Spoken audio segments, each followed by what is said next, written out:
What's going on, everyone? And welcome back to the spot where we kick back and react to all kind of different things. Alright, so what we got going on today? Casual Geographics has dropped a new one. This one is called The Unspeakable Horrors of the Deep Sea.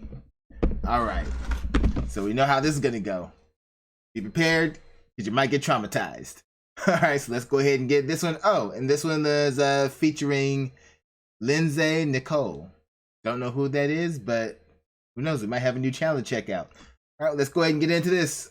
Let's go. You'll often hear this thing about how the prehistoric... Oh, wait, hold up. Back it up from the beginning. You've probably heard me say that I'd rather eat 10 pounds of Popeye's biscuits with no drink than ever go out into the ocean. Well, I'd rather ride cross-country on a bike with a hot grill for a seat than spend half a second in the deep sea. There's a lot of living nightmares and paralysis demons come to life if you sink deep enough. And the Megalodon is not one of them. You'll often hear this thing about how the prehistoric apex predator never got discontinued, it's just chilling a step above hell in the abyss. This is cap for three good reasons. One, there just isn't enough food to sustain a 60-foot you to the natural order. Two, if nature did keep the same jumbo jaws that peaked in the Pliocene, we at least would have seen a body by now. And number three, why do y'all want this to be alive so bad? I promise you there's way worse things down there. Like, I would evacuate my bowels if I ever... It's like number three is just why. Like, why? Why do you want this thing to exist? It's like, some people want this way too bad.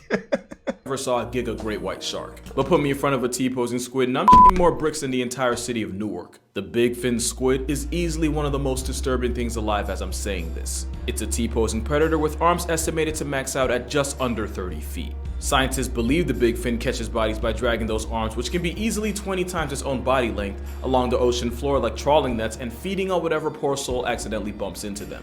You're gonna hear me say believe or we think a lot, and that's because we don't know a whole lot about them. Almost every sighting and virtually every specimen studied were either juveniles or paralarvae. We have no way of knowing exactly what their final form could look like. For all we know, this could be Junior, and we just haven't seen Mama Big Fin yet. Who would have thought that just putting elbows on a squid would instantly turn it into the spawn of Satan? Oh, and if you thought the Big Fin was just this slow, passive floating predator, then you're seriously underestimating the ocean's ability to massacre your mental health. And if you're curious, this video was taken about 7,000 feet down in the Gulf of Mexico. But considering they're believed to be the deepest living squids at about 20,000 feet, I have a theory. This is a juvenile, and the big boys are the ones shacking it up down in the crotch of the ocean. But good news, the big fin probably only feeds on small fish and crustaceans. Bad news, there are squids big enough to beef with the biggest predators on the planet. And the biggest predator on the planet that isn't a disgraced former YouTuber is the sperm whale, which on its own would have to be one of the most traumatizing... Disgraced former YouTuber. That's hilarious. Oh. Isn't a disgraced former YouTuber is the sperm whale, which on its own would have to be one of the most traumatizing things to witness during their 2-hour hunting expeditions down in the deep sea. Well, the tankiest carnivore on Earth regularly runs fades with the giant squid. And by giant, we're talking about calamari growing to an estimated 40 feet long. Not only are they themselves predators that hunt using 20-foot tentacles, they're opportunistic cannibals that would 100% murk their entire family reunion for some calories. Now, nature high-key screwed up their... Now, question for all you calamari fans out there. Would you eat calamari made from that squid? I don't know if I would do it. That seems like the meat just wouldn't cook right to me. I think the smaller ones are the best choice. And I'm not even a big fan of calamari. You gotta fry. It's gotta be fried really good for me to enjoy it. But still, those of you who really love it, would you eat this squid if given the opportunity? Let me know. Character design. They have a donut-shaped brain and an esophagus running through it, meaning if they swallow something big enough, not only do they run the risk of choking to a flatline, they can also factory reset their entire personality through severe brain damage. Wow. Which is why they mitigate this by shredding their victims with a razor-sharp beak and what is essentially a tongue with teeth, the radula. That beak is such a weapon that you'll rarely see a sperm whale that hasn't been tattooed during a struggle with a giant squid. And while the plus-size cephalopod usually loses in a war with the whale, they do not make it easy. But the most disturbing thing about them is that eye. Giant squids have the most physically imposing eye in nature, with it being roughly the size of a soccer ball. Contrary to popular belief, huge eyes don't exactly help it see further, but it does mean they're terrifyingly good at noticing objects giving off their own light, which is a lifesaver since when their biggest optosperm whale is on the hunt, modern-day Leviathan disturbs glowing creatures like jellyfish and crustaceans who flash in response. Having eyes as big as our heads means the giant squid can detect and use those flashes to avoid becoming a corpse. But that also means that if you ever go swimming in the Giga Squid's area code, the flashes you'd create mean that while you might not see it, the same animal that does its own kind dirty would know exactly where you are. And honestly, there's only one thing that could be worse than getting stalked by a school bus-sized headfoot. There's another squid with hunting tactics so spiritually upsetting, I'm not even gonna talk about it. I'm gonna go ahead and use a lifeline. The Humboldt Squid, also known as the Red Devil. I'm Lindsay, by the way. Hi. Humboldt Squid are found in the eastern Pacific Ocean, typically between 600 to 2,300 feet below the surface of the ocean. And their nickname comes from the way they use their pigment cells called chromatophores to communicate. You're probably familiar with chromatophores through videos of different cephalopods using them to change color, blending into their surroundings, and even dreaming. And Humboldt Squid notably use them to turn bright red when they're aggravated, hence the nickname Red Devil. It's very on brand. They're also extremely predatory and have been known to act aggressively towards scuba divers on rare occasion, which becomes a bit more terrifying when I tell you that they can get to 8 feet long and 100 pounds. Now you might be thinking, Lindsay, that is not that big. What about the giant squid and the colossal squid? 8 feet big and looking to eat something while you're in the ocean. Yeah, that's enough for me. That's more than enough for me. That can both get to like 40 feet long. Well, I haven't told you the best part yet. The Humboldt squid is known to live and hunt in groups of up to 10. No, up to 100? That does it. 1,000? Yes. In groups of over 1,000. 1,000 squid. That's about 990 too many if you ask me. While hunting in these groups, they use their chromatophores to communicate with each other, coordinating movements and attacks, allowing them to take down larger prey, dragging. So not only are they bigger than us, may not be by a lot, but 8 feet, that's enough. Not only that, and not only they roll in groups, but they're coordinated. They plan things out, which means if they want you and you're available, yeah, they're gonna get you. Them into the depths until they go unconscious. Scientists have identified some of these communication patterns, as you can see in this little chart, but still don't know exactly what any of them mean. But regardless, that sounds like one of the worst ways to be unalived in the ocean. Oh wait, yes, this definitely isn't a TikTok collaboration. That sounds like one of the worst ways to die in the ocean. So as you can see, whether it's being confronted by a Humboldt I love the TikTok joke. block party, or squaring up with a live-action kraken, there are many aspects of the deep sea that end up with you putting your therapist up a tax bracket. And a lot of that's because of this cute little thing known as deep sea gigantism. The idea that the cold temperature, the dissolved oxygen, and the lack of pressure from predators allow some animals to escalate to the biggest and most terrifying versions of themselves. Exhibit A, the Japanese spider crab, which can measure 12 feet across from claw to claw and weigh as much as a human toddler. Only thing worse than a giant spider crab is a giant crab spider. This is an Antarctic sea spider, a dinner plate sized demon spawn that hunts by sucking the life out of its prey through its proboscis. Now technically, they're not actual spiders, but also I imagine most people watching technically don't give a especially since this one looks like it identifies as I don't care what you want to classify that. You see that? You see those 8 legs? That's a spider. A deep sea spider. See, that I did not need to know that. Y'all who watch my gaming stuff saw me on Kill It With Fire. I did not need to know this thing existed. Okay? Oh my god. Why? a face hugger. Then there's a giant isopod, which is essentially an aquatic cockroach big enough to be cradled like a baby. No clue why you would though. And if you're looking for a truly supersized animal crossing, the oarfish should be on your list. The giant oarfish can grow to well over 30 feet long, and there have even been claims of those in the neighborhood of 50 feet. Proof that back in the day when we had stories about sea monsters, they weren't lying, they just didn't have all the names yet. Also, if you caught that pun earlier, we're friends now. But with deep sea gigantism and the endless expanse of ocean acting as a canvas for Shaitan to practice his art, if you dive deep enough, there be monsters. For example, this isn't an animal. It's a group of animals joined together in something like a hive mind. What? So we're not talking about it. We're talking about them. Damn. And sophonophores like this come in many forms. Like the Portuguese man o' war armed with venom to ensure that the excruciating experience of meeting one is permanently etched into your brain. And there's a Pryodubia, a giant sophonophore that can flex a total length of up to 160 feet. And even though it's a collective group of tiny animals, its length could humble a blue whale, making it technically the longest creature on the planet. Or at best, a modest second, since the bootlace ribbon worm has been reported to reach 180 feet in length. And it's toxic because the ocean, and of course it is, with nasty smelling mucus potent enough to life deprive the crabs it likes to eat. Like I said, whether it's Lucifer's tapeworm or a flying spaghetti creature, there be monsters. And it gets so much worse than a giant worm, because as terrifying as a deep sea is, it's also nasty. And there might not be anything more repulsive than the hagfish. This loogie linguini feeds on the rotting corpses and carcasses that sink down into its domain. And since they don't have any actual teeth, the graveyard guppy feeds by sliding into an opening and eating the decomposing body from the inside out. And you would think that something that eats like a casket wouldn't have to worry about getting put on a plate itself. Again, you're giving the ocean too much credit. As self-defense, the Please tell me it does something to kill you before it starts eating you from the inside out. Is it eating you from the inside out alive? Like, really? Is that what's happening here?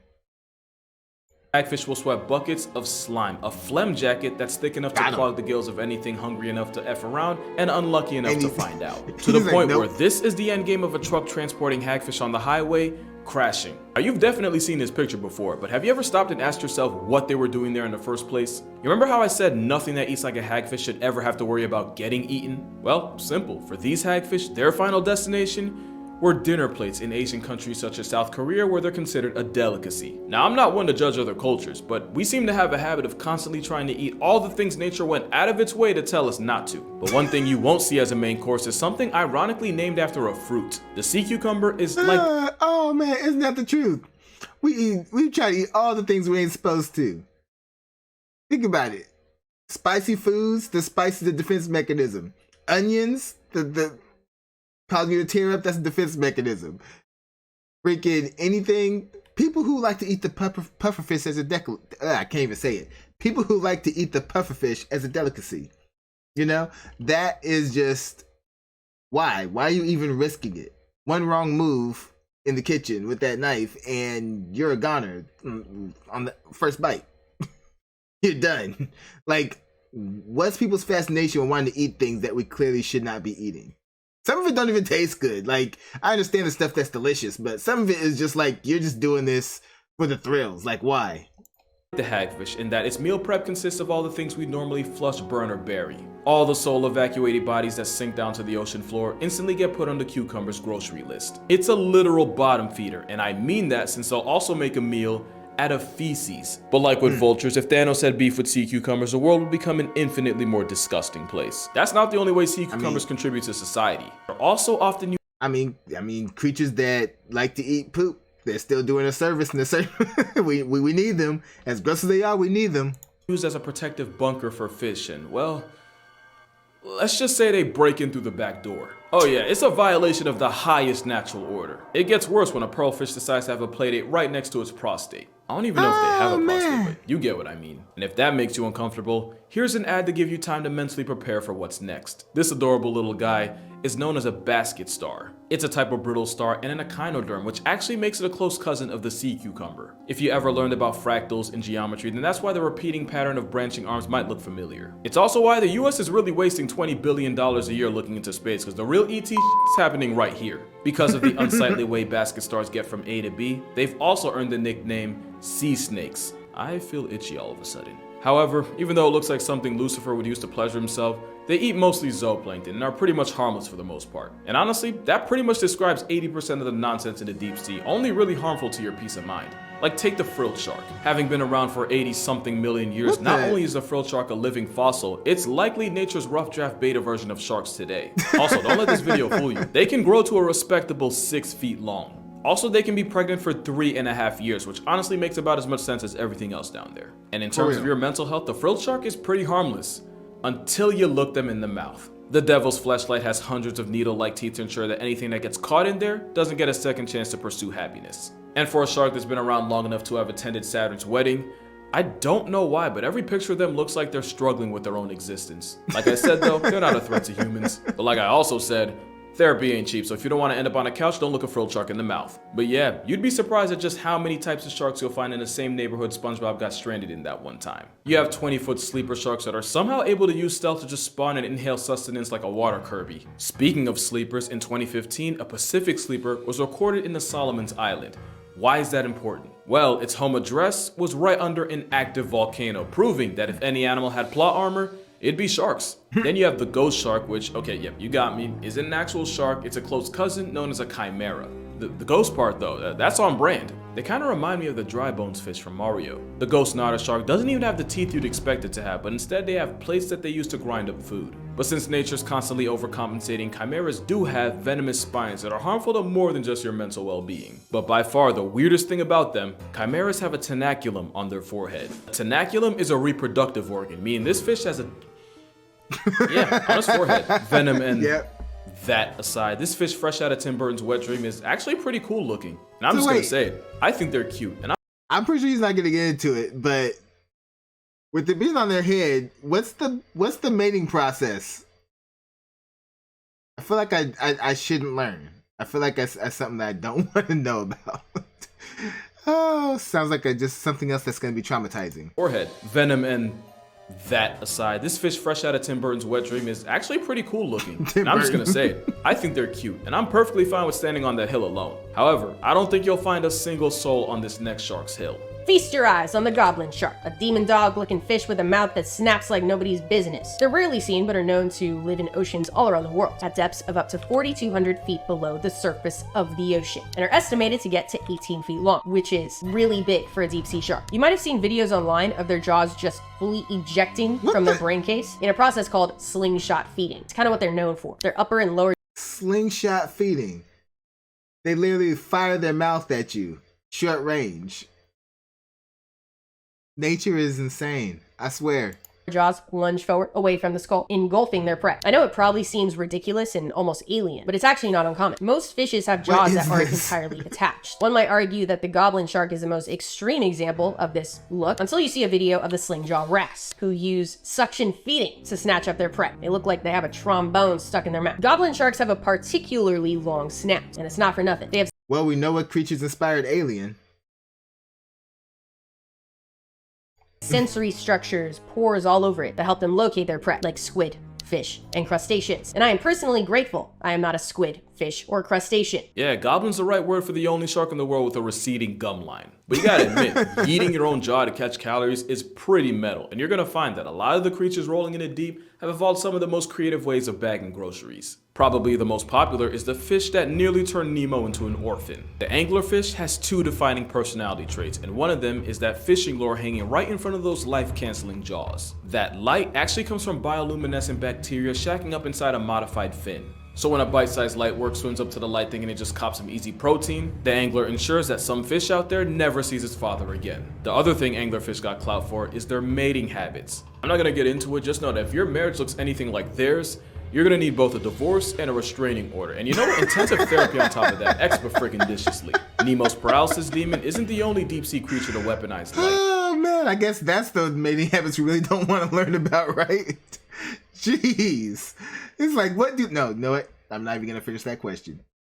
Moving on. This distinguished gentleman is known as the stoplight loosejaw, and its defining trait is that it uses a red light to hunt, which turns out to be a massive cheat code, since the longer the wavelength of a color, the less energy that wavelength has, and the faster it gets absorbed by water. And since the color red has the longest wavelength out of all of them, it's the first one to get absorbed. This is why red light can't reach the deep sea, and the animals living in the abyss that are red actually appear black, which makes it easier for them to hide from predatory smoke. But with a stoplight using red as a searchlight, it's pretty much cracked at this version of hide and seek. Not to mention, since most of the life down there can't even see red, it's able to catch bodies while also not giving up its location to predators or the prey it packs up. This fish really evolved a whole wall hack and a real-life invisibility cloak. Tell me that ain't crazy. And that freakish overbite ensures that once prey is found, it's lost. The hackers of the sea, right? Like, no, this guy, he needs a nerf. He needs a nerf. That's too much. Forever. But why hunt prey when you could just sit and wait for it to come to you? That's the entire playbook for the deep sea lizardfish. Just look at that smile. You know he's on nefarious timing. And at over 2 feet long, they earned the title of being one of the premier apex predators of the deep sea. As a habitual camper, they lie waiting for life to pass them by before they lunge and use hypodermic needles for teeth to cancel it. And with apex standing for anyone providing smoke gets extinguished, lizardfish don't hesitate to turn their own kind into coffin fodder. And with the whole point of those teeth being to hold struggling, panicking prey in place, they make sure they don't live long enough to learn from their mistake. But as much of a therapy build as Gecko Guppy's mugshot might be, it might not even be the worst headshot in the ocean. Not as long as this is still a factor. I don't know anyone who would waste the oxygen trying to defend this. I would. Many say this is a face only Okay. a mother could love. Well, then maybe he is my son. This is the deep sea telescope fish, one of the most stunning creatures of the deep tropical oceans. They're found at depths of about 1,600 to 6,600 feet below the surface of the ocean. I can't say that normally. Surface of the ocean. And like you'll see if you look up photos of them online, they are often photographed at unfortunate angles that don't do them any justice. They orient themselves upwards, hanging out vertically in the water column, as they So what angle is gonna do them justice? What side is their good side? use their specially adapted eyes to hunt for the silhouettes of their prey. There are two species of telescope fish, Gigantora indica and Gigantora chuni. Don't be fooled by their genus name, which makes them sound like they're gigantic. That is not the case at all. Indica only gets to about 8 inches long and chuni a measly 6. They are just little guys. Gigantora actually translates to big tail, specifically. They are about half tail. But if they happen to latch onto a snack that's a bit bigger than their own size, that's no problem at all. They underwent a series of skeletal reductions that allow for more room to just fold it in half. That's right. They are expert folders. In 1925, scientists found a 5.5-inch long viper fish inside the stomach of a 3-inch long telescope fish. They described it as neatly folded, an incredible quality possessed by the lovely telescope fish. Yeah, I'm sure if we gave it Blistex and a hairline restoration surgery, he'd be cute, but that's just me. That being But that's an interesting fact. It neatly folds its prey as it's eating it. So, yeah, you can look into their stomach apparently and see a neatly folded piece of meat. Crazy. Craziness. What is the ocean doing? What is nature doing? said, there's a lot of pretty dope things just chilling in the deep. Take the barrel-eyed fish, the fish with a transparent head that means it can spot ops or prey directly above it, thanks to those two green gummy-looking orbs that are actually its eyes. Or the ultra-rare giant phantom jellyfish, equipped with 30-foot arms that makes this ET understudy the length of a whale shark. And when I say rare, I mean this jelly's only been seen like 100 times in the history of mankind, so the fact that you're watching this right now is kind of wild. Then you have the deep-sea Dumbo octopus that copes with stress by turning itself into a ball to discourage predators from eating it. And if this right here looks familiar, yeah, right to his thighs. The vampire squid does the inverse, as they'll turn themselves inside out and into their own personal panic room whenever they're pressed by a possible predator. And how about a sea pig for you? Take everything I said about sea cucumbers and forget it for a second, because honestly, they're just really cute in a way I can't fully explain. But it's not hard to see what makes this squid instant serotonin. Rosia pacifica, or the stubby squid, is actually more like a cuttlefish. It's also a cuddly fish, and it's nature's apology letter for the sheer trauma it saturated the ocean with. It's actually real, and those arts and crafts looking eyes help it catch prey on a nocturnal schedule. It's also important as an environmental indicator, since scientists will often study their responses to changes in water pH and use that to determine how polluted the water is around them. Which you would think would earn this anime octopus the respect of the scientific community. Well, you'd be wrong. There's a video where some scientists found one, and let me just say, not even Hiroshima got roasted that hard. But that's gonna do it for this video. Make sure you go ahead and drink water, hug your moms, go subscribe to Lindsay's channel, link will be in the description. Shout out to Lindsay for being in this video, and I'm gonna see y'all in the next one. All right. It's like they look fake, like Davy Jones. They look like googly eyes. They look like they just painted them on. Yeah. It looks so fake. So Damn. someone No that respect. just gave No before respect. just That's left cold. It's like some little kid dropped their toy. They really roasting him. Trash. I feel sorry for this squid now. He is awesome. That's a good focus right there. Great focus, Justin. It's freaking me out. I want to see him move. It's a Do something. All right. do something. Flash your light. Do something. It's like, what do you expect me to do? Oh, that's mean. That's so mean. All right, y'all. This one was good. And yeah, Lindsay, I'm gonna have to check out her channel as well, see what other animal content we can jump into. But anyway, y'all know what to do. Go down in the comment section, let me know what y'all thought about this one. Let me know what you'd like to see me react to next. Hit that like button before you go, share this video with everyone you know, and subscribe if you haven't done so already. Alright, so, till next time, take care of yourselves, and I'm out of here.